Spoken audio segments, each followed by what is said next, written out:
Let's talk about, you see, if this is an occult channel, it's got to deal with occult things that also challenge what are perceived to be occult ideas.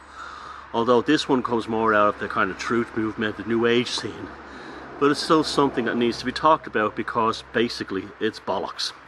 Now, this whole idea that the Nazis or evil forces combined together to change the musical pitch tuning standard from 432 to 440 is absolute bullshit.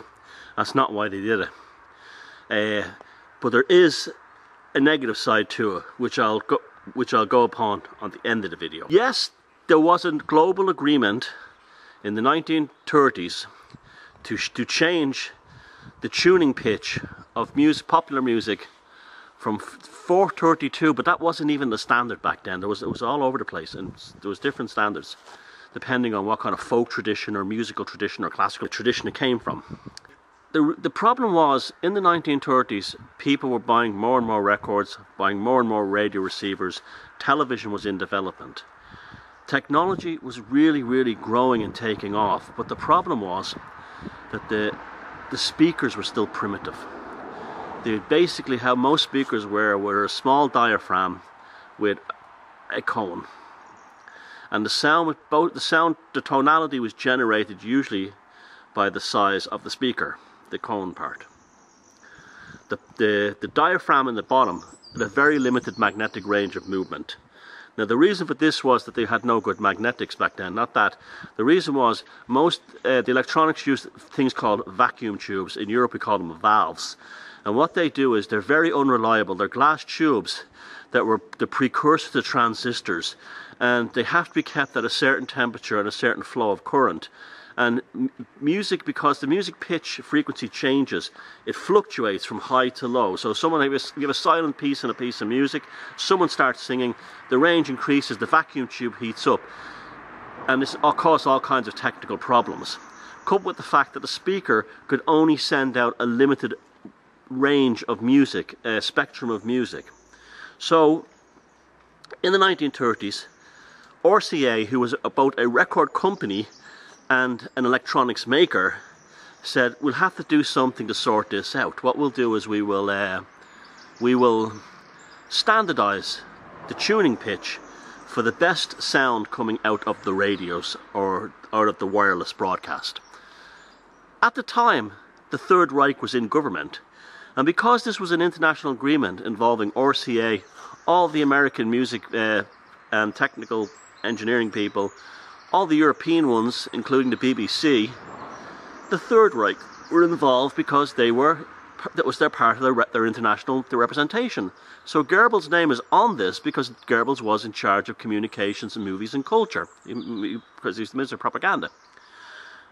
This had nothing to do with all these people sitting down, the Illuminati, sitting down and going, whoa, we'll make them all less spiritual by changing the pitch to 440. Nothing of the sort. 440 was the ideal pitch for coming out of the technology of the time, the speakers.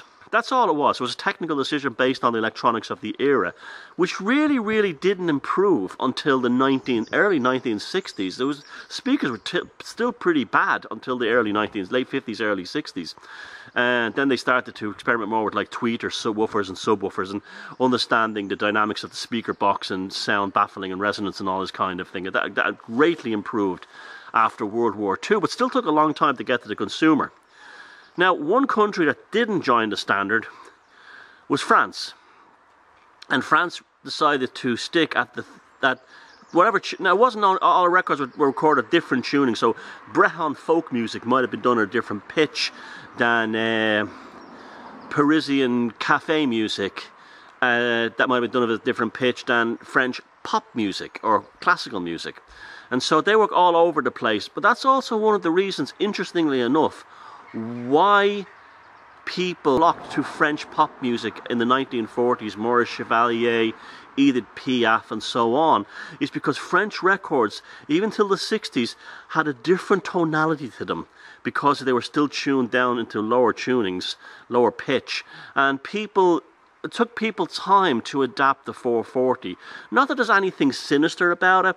It's just that the older people would have been used to hearing the music a certain way, and as that changed, the newer stuff would not have appealed to them as much. It wasn't making them less spiritual. It's just that it didn't appeal to them. It didn't sound as the way they were used to. So then when they started playing French records on European, British and American stations, it sounded really, really good. And that's to these older people, and hence why that popularity increased and stayed for a long time, until the 60s, funny enough. And then French tastes basically became the same, and the older generation died out, and the newer generation who were used to 440 were fine with that. Now, by that time it didn't matter, because technology had increased in such a way that really whatever the pitch was tuned to, it would have been fine with the good radios and the good stereo systems that were coming out. There is one way. Now, firstly, if you think 440 is unspiritual, throw away your album of Dark Side of the Moon.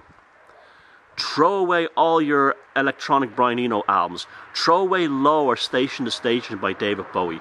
Because apparently it's horrible, right?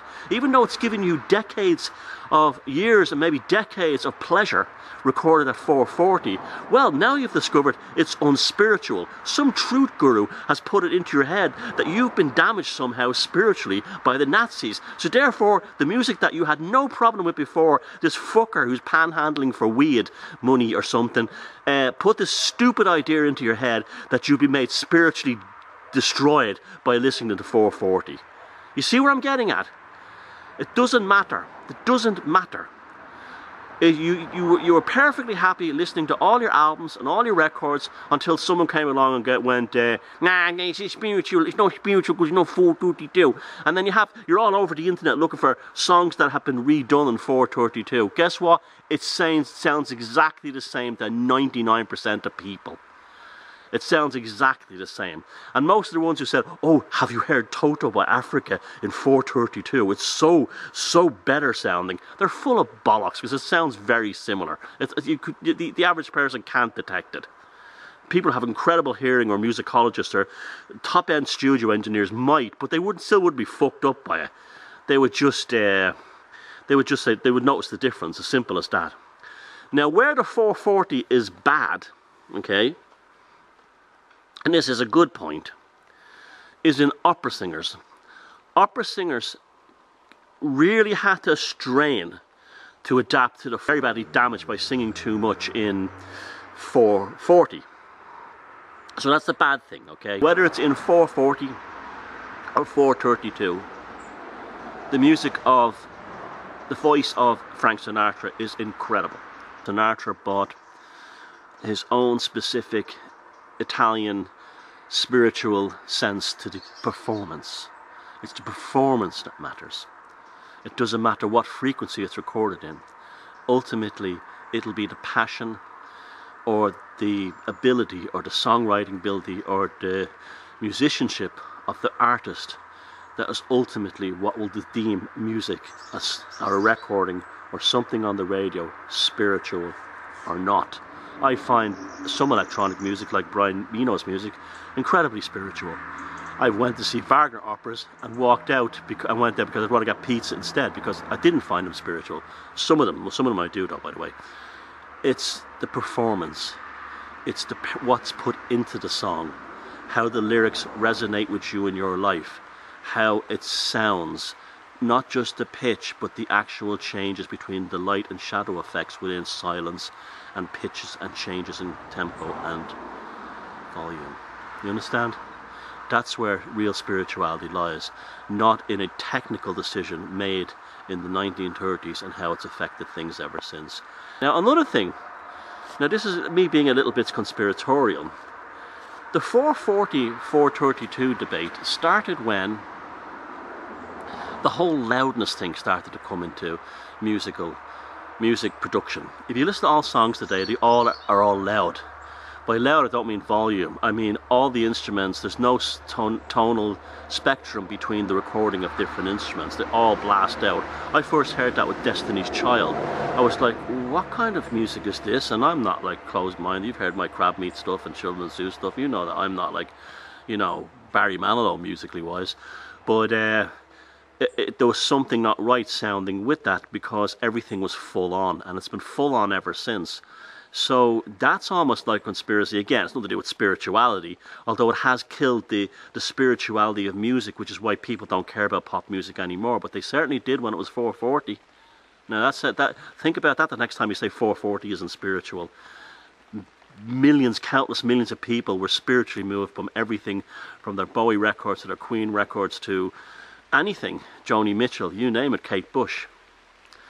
So the 440, 432 thing is a mythology that is really grounded in bullshit. It has no, it was technology, it was a technological based decision and had nothing sinister to do with it. Secondly, it doesn't really matter unless you're an opera singer. And thirdly, there's much more worse things happening in the production of music in terms of the whole loudness concept and the full-on production than there ever was with any alleged or suggested sinister changeover back in the 1930s, because the music today is just to bombard you and to basically get you to buy products, or to cause a kind of a dissociation when you're in a supermarket and you have all these awful music like Katy Perry and everything else blasting at it. Ariana, what's her name, blasting at incredible volume with incredibly noisy, non-stop, non-tonal changes. It's to get you to shop as quickly as possible, to not make decisions and to get out of there. So there is a corporate conspiracy with music, but it's only happened in the last, say, 10 years. In exactly the same time they got people to focus on the 432, 440 meaningless distraction. So think about that one and enjoy your music no matter what the pitch is. If you love it, you love it. If it makes you feel spiritual, it makes you feel spiritual.